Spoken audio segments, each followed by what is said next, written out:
London, England's multicultural capital, and to the southwest of the historic city, Twickenham Stadium, the home of English rugby.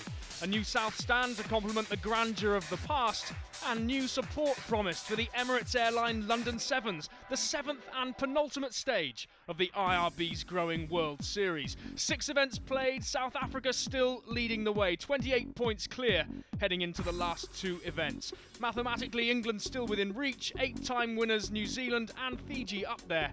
But barring disaster, the Rainbow Nation surely poised to land a first ever title in the series' 10th anniversary year. Among the men to have featured right from the start is England's Ben Gollings.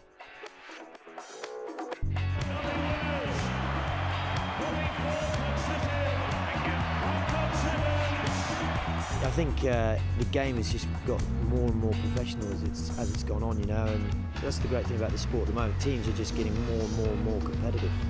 The boys, you know, now are so fit and so fast. You know, there isn't as much room as you might expect when you're out there, and that just makes it more and more difficult. But, you know, still try and find a little bit of space here and there if we can. Terrific kick and chase against Juries. Gollings against Juries, he's got it!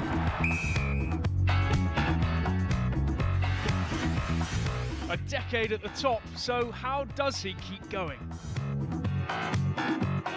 Enjoyment of the game. I love playing the game. Love the open space, you know, the chance to run with the ball a bit more, say, in 15s. And then having moved out to Australia, you know, England was still willing to keep playing me, so keep sticking at it. I guess keep going for as long as I can, but I don't think I'll be going as long as the Eric Rushes or the Serevis, unfortunately. In Los Angeles in 2004, Gollings overtook the great Waisale Serevi as the all-time leading scorer in IRB Sevens. A pivotal moment. When I did it, it was a milestone really, because looking back as a junior, I looked at Serevi playing, and you know, he's one of my kind of heroes in a way on the rugby field, and to have surpassed what he did has been great, and hopefully I can set a record now that's there for other people to try and have a go at. And what of the other highlights? Such an abundance to choose from for the Cornishman. I think definitely winning 2006 Hong Kong, as well as winning it for the first time. Then I think also this year winning New Zealand. It's not often an English team gets to go over there and win, so that's a couple. It's 70-0, the kick to win, but who better to have it than the man who scored more points than anyone else in the history of the IRB Sevens tour, and he snaps it over, and England take it. They've won Wellington for the first time. What drama! And Gollings made his mark off the bench in England's first match in Pool B. Now a chance for Ochiaduo, so Gollings has come on as well to feed him. There he goes. Is he quick enough? It's a good tap tackle, terrific tap tackle by Mathieu Assabes. However, who's there? Big Ben, or Little Ben. Ever tenacious, France hit back against Samoa. Some uncharacteristic errors from the South Sea Islanders, gifting the French a 21-all draw and a possible place in the quarters. One back, Lavassa, wild feed, that's a gift. It really is a gift. All the way for Combazou. Combazou still, sets it wide, into the corner, Paul Dabrin. That's a vital mistake by Lavassa. The defending champions' only chance of progressing then was to beat England. And in front of an expectant home crowd, they underlined their title credentials. Samoa making the tackles, really good footwork, and the first try comes from Kevin Barrett. In Pool C, Scotland had secured the services of 15-a-side heavyweights Tom Evans and Ali Hogg.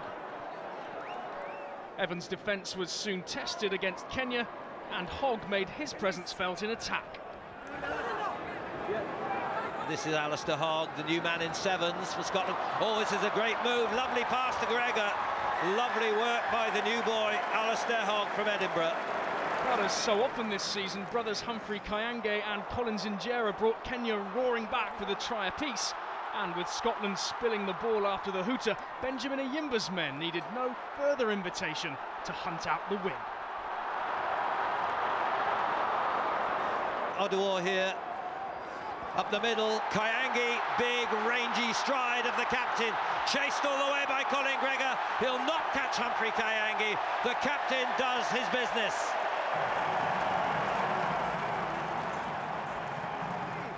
After that heartbreak, it was do or die for Stephen Gemmell's Scotland side against Hong Kong champions Fiji. Captain Scott Forrest giving them an early lead in what turned out to be another cracker. Advantage is over. 2-1. Oh, it's quite sensational from 2-1. Giving the score to Fukubago.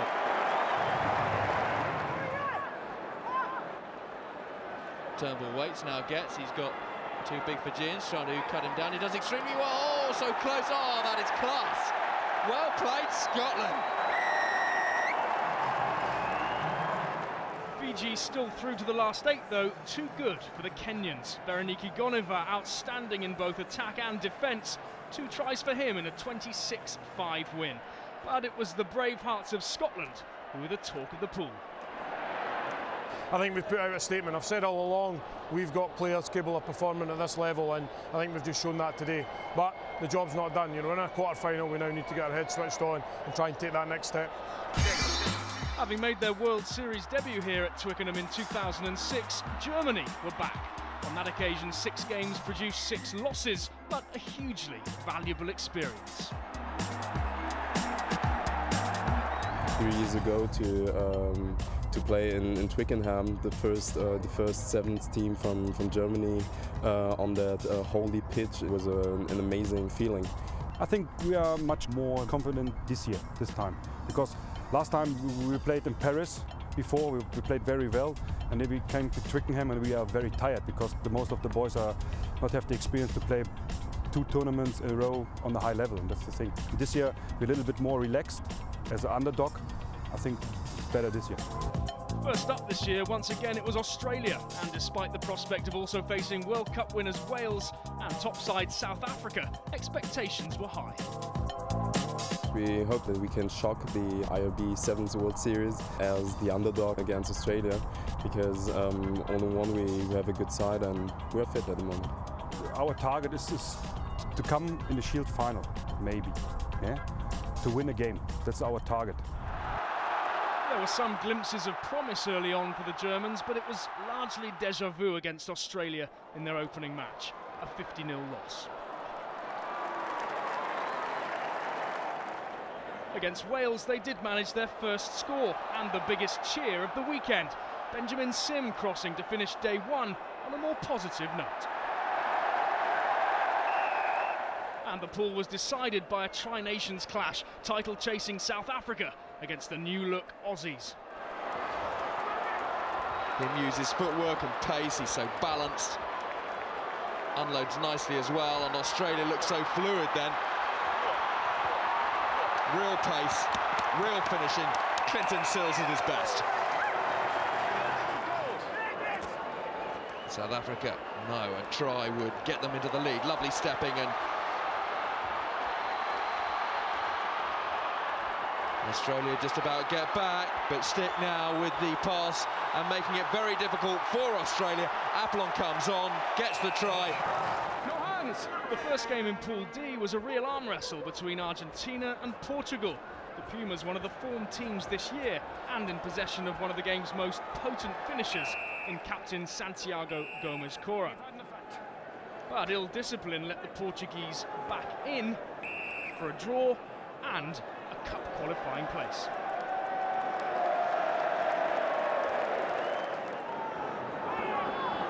They've got numbers here. They've got to be able to close out this try. Nice in and out.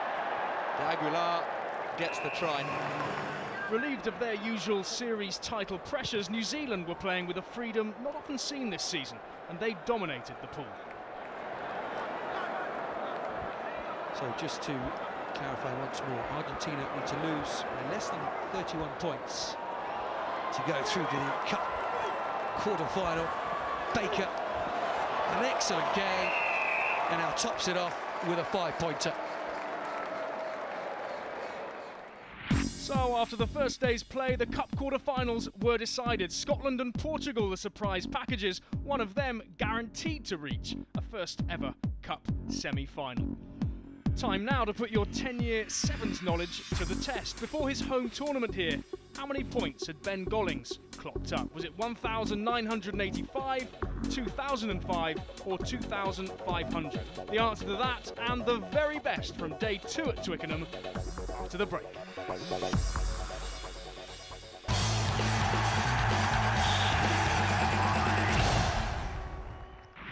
Welcome back to Twickenham. Before the break we asked how many points had the IRB Sevens all-time leading scorer Ben Gollings registered in the 10 years of the series. And the answer, 1,985. And he was looking to extend that record further against Australia in the quarter-finals. England set their stall out early, starting at an electrifying pace with 2 early tries. Barrett. Little show, switch back to his half-back partner, Gollings. He's got such good vision. He's through, can he ground it? Yes, he can! Gollings again! Now it's Mickey Young who's just come on. Gollings, Phillips, the man with such good vision. And Nouse. That's floated through for Vickerman to chase. It'll be on the bounce. Vickerman is going to be first there. Can he hold it? He's got it.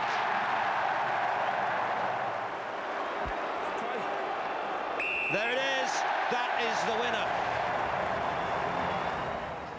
Scotland and Portugal had a prize chance to reach a first ever semi-final. Tom Evans' withdrawal through injury, a blow for the Scots, and the mood was further dampened by 3 unanswered first half tries for their opponents. A wonderful finish from Estevez. Well, that's quite a shake for Scotland. 21-0 down at the break, a Houdini act required if the Scots were to progress. Estevez, oh, he's missed his tackle. And Scotland do get the try that they crave. They are alive in this match. Roddy Grant and Hevin O'Hare helped them back to within 2 points, but with the hooter already sounded, they still needed one more. It's coming back Scotland's way. It's 2-on-2. Turnbull. Oh, he's going to do it. He's over. Scotland at the death. They have beaten Portugal. They're into the Cup semi-finals. New Zealand had rediscovered their cutting edge on day 1, and a hat-trick for another of Gordon Titchen's new finds helped them dominate against Fiji. Hat-trick time for Kurt Baker. For South Africa, the equation was simple. 2 more wins and a place in the Cup final would secure the series. And first up, it was France, hell-bent on stopping them. Straight down, no one can stay up. Here's a chance. Short side, Abladejo into the hands of Dalinia. Slides in and scores. They're in the hunt, that's for sure.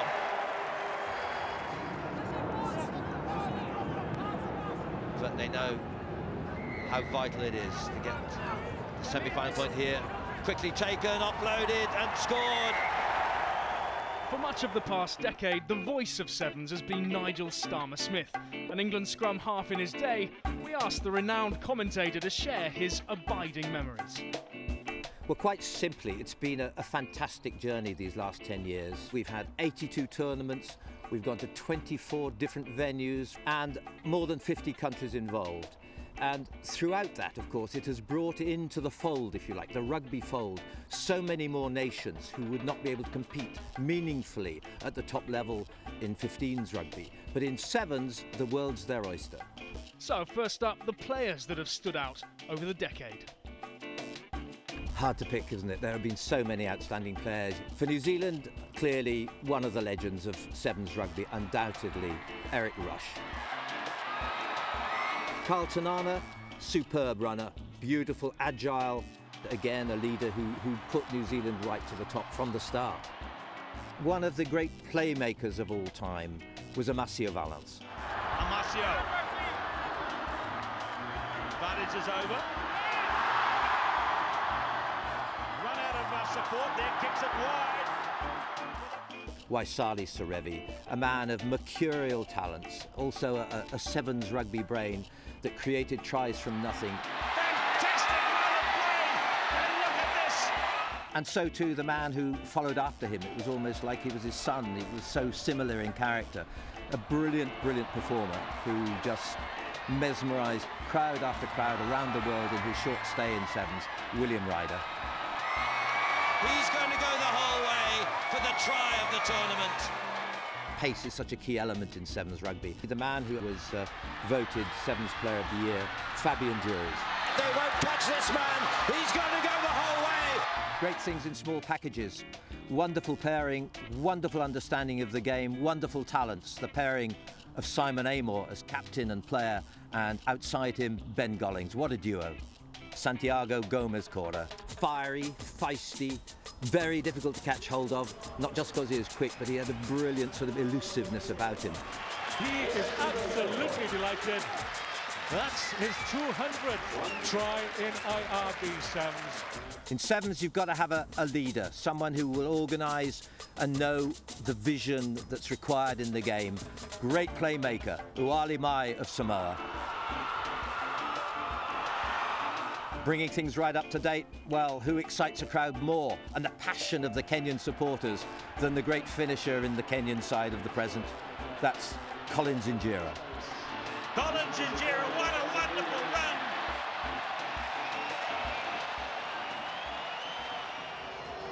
Semi-final time at Twickenham and Paul True's box, 14 minutes from creating history and winning their first World Series. Fittingly, to earn the accolade, they faced the ultimate test, current holders, New Zealand. Tomasi Sama. And this one is a dummy fade through and into the hands of Solomon King. Has he grounded it? It's given.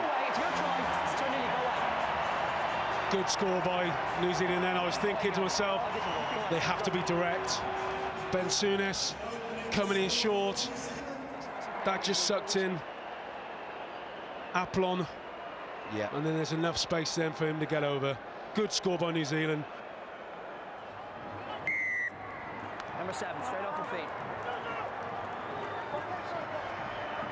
10 is good, let's play. Julian Savea, one of the new boys, and this is the newest of all, Kurt Baker. Oh, he's done the big handoff and he's gone in for another try.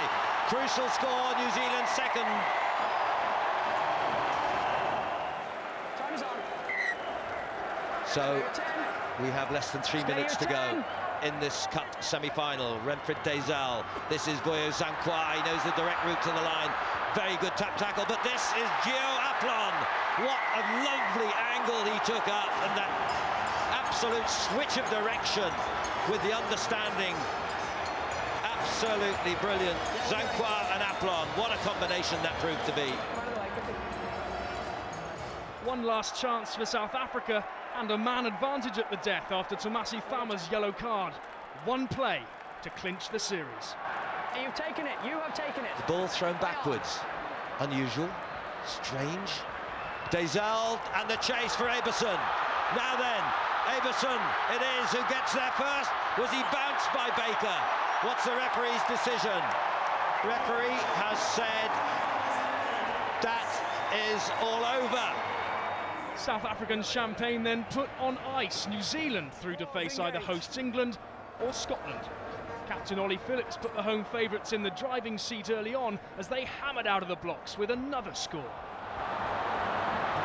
Good footwork from Biggs. Now foot to the floor. Try number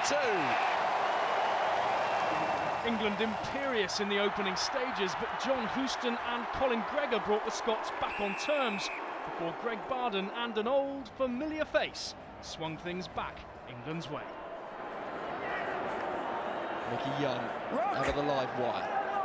Barden again, little flip inside. Gollings, oh yes, he's gone around the outside. Will that finally break Scotland? And that was enough to break the Scots' brave resistance. England through to their first Twickenham final since 2004. In the other finals, Canada saw off North American rivals USA in the Shield. Justin Mensah-Coker, a constant menace in a 27-7 win. Top try scorer this season, Collins Injera, stretched his tally to 35 as Kenya took the bowl and 2 series points against the Welsh. And never shy to celebrate, they thanked the 36,000 strong crowd in their own special way. In the plate, Fiji grabbed 8 series points with a comfortable victory against Portugal. Waka Kotabalavu crossing for 1 of 4 tries. And so to the cup final, where New Zealand lined up against England with South Africa's full support. Unbelievably, the Kiwis still seeking their first win of the season, and ironically a win that would make South Africa World Series champions for the first time. England now on the back foot as the attack comes up the middle, beautifully done, and racing away all the way to Kurt Baker. This guy has made a name for himself here at Twickenham. Look at the delight.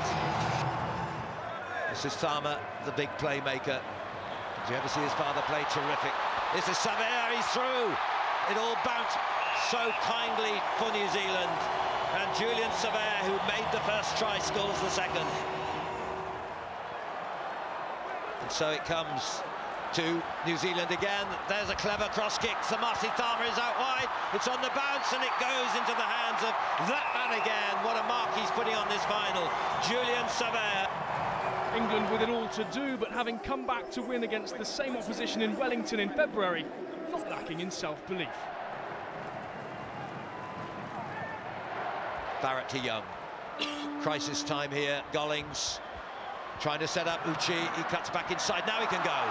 He'll get there surely. He's got Zara Lawrence chasing, but he won't get near. That's one back. England had to score. 7 minutes plus still to play. Rocks for him, stay. Break on by Mickey Young. Young can go. He's got the man wide. Another good pass again, but Uche into the corner. He's got Savea to beat. He's got another man to beat covering. It's Sama. England are there. Mickey Young must score. There's another one back. That's 2 back by England against the odds. 5 metres from New Zealand's line. 19-12. 1 score and conversion will put them level. They've still got 3 minutes. Rodwell goes. Rodwell through and under the post. What a comeback. 19-0 to 19-all. The comeback complete, but somehow New Zealand summoned the energy to take the lead again. Zara Lawrence surely snatching victory.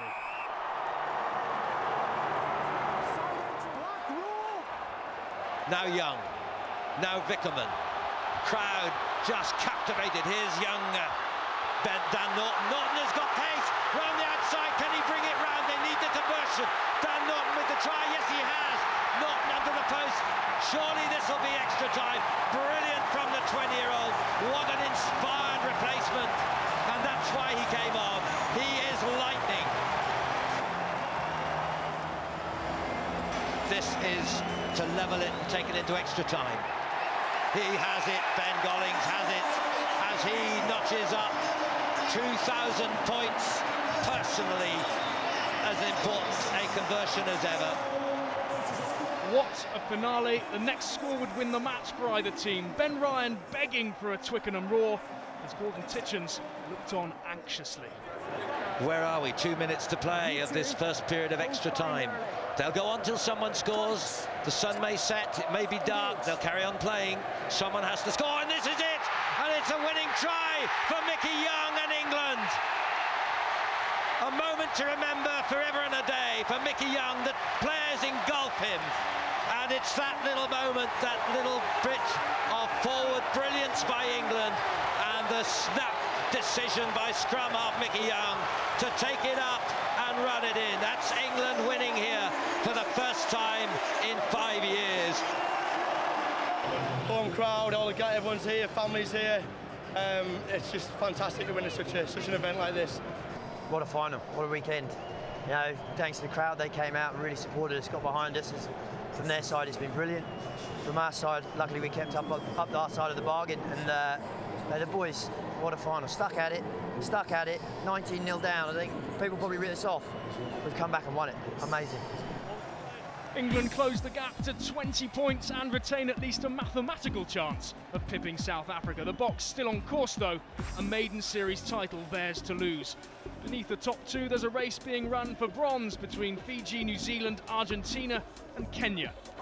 We'll leave you with England's celebrations in an ecstatic Twickenham and then take the high road north to the final event at the home of Sevens in Scotland.